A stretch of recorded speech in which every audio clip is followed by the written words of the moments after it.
Hello and welcome to the Game On Review Sofa. This is a blonde girl and it's not Steph. Hi, I'm Poppy.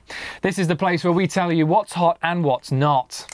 This week, Assassin's Creed Revelations. And we'll be honest, prancing around a 16th century city with a host of violent weapons at your disposal has never been so much fun.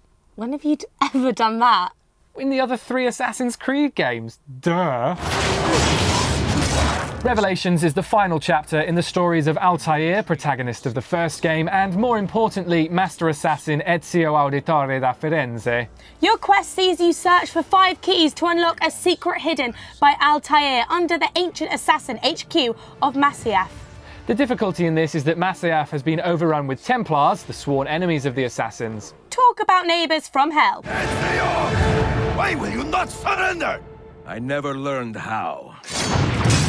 Your journey takes you to Constantinople, described as the crossroads of the world, and as you search for the keys, your story intertwines with the plight of the Ottoman rulers of Turkey and the people in its capital.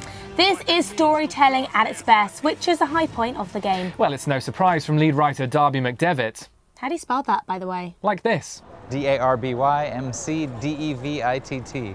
We also get to play substantial segments of the game as Desmond, Altair and Ezio's modern-day descendant, and of course Altair himself. It's refreshing to have this breakup of protagonists, though most of the game is still Ezio, which means ultimately it is his story. The answers are locked deep in my bloodline.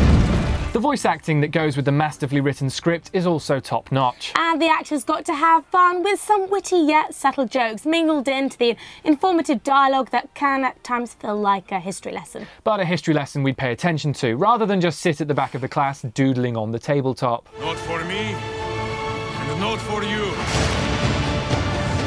The Constantinople of 1511 is masterfully recreated, and it's testament to the rewards of the intricate research by Ubisoft. It's also massive. Huge. Grande, as Ezio would say. The size and style of this open-world game is beautifully representative of the culture at the time and really does transport you back in time. Doctor Who might want to see. Ubisoft are onto something with this time travel malarkey. The new gameplay features added by Ubisoft are truly ingenious, and you'll wonder how you ever played an Assassin's game without them before. For example, the hook blade, a concealed blade with a bent end that allows you to jump further, evade enemies better, and kill people more brutally. After one go with it, we were hooked. We were hook-bladed, you could say. Nice one. Where is your hook blade? My hook blade. Similarly, the bombs and bomb crafting add a whole new dimension to the game. You can concoct hundreds of bomb combinations, each with specific and differing effects. Such as a lamb's blood bomb that covers your enemies in ovine plasma and generally freaks them out. These new features aren't just thrown in to say, hey, look, that's new. They do serve a purpose, and they serve it well. And of course, we have lethal bombs. They do what they do.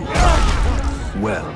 However, these extras are not always enough to distract from what we find can be a clumsy gameplay style in the whole AC series, not just Revelations. Although the combat has been reimagined to incorporate multiple buttons, it still feels like you achieve spectacular kills from doing no more than bash the square button repeatedly. It looks good, but sometimes we don't feel like we deserve it. Just the edge you need in a city like this. The side missions of this open-world game can be addictive at times, such as taking over Templar strongholds and turning them into assassins' dens. Managing these dens and defending them from Templar attacks can make the game feel dense and detailed. Yeah, but at times it can be a bit of a hindrance, particularly if you're in the middle of a quest on one side of the map and have to trek over to defend your incompetent trainees. Nightmare. In a similar vein, some of the side missions can also feel like they were added just to prolong the game, and you'll cry out in desperation to get back into the main story to uncover more details. Cry. And show them what it means to cross the assassins. So the single player is not without its flaws, but the game is still worth getting to find out the conclusion to Ezio's story, particularly if you are an AC fan. If not, you'll still find something for you. If not the single player, then the multiplayer is again a fantastic bonus that Ubisoft have simply made better from its introduction in Assassin's Creed Brotherhood. And the ultimate Templar weapon. Online games with multiple assassins hunting and evading each other is still one of the most intense and engrossing multiplayer experiences we have ever played. And it's enough to give the game replay value after you discover just exactly what these revelations are.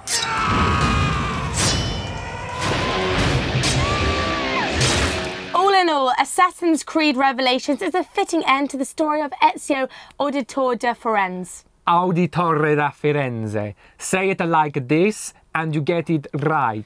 It's also a journey that you'll enjoy taking with him and forgive him his many flaws because of your attachment to the character. We say 8 out of 10 for Revelations, and we're now looking forward to being whisked away to another faraway time and place by Ubisoft in the next Assassin's Creed game. Perhaps Assassin's Creed Burnley 1992. We'll see.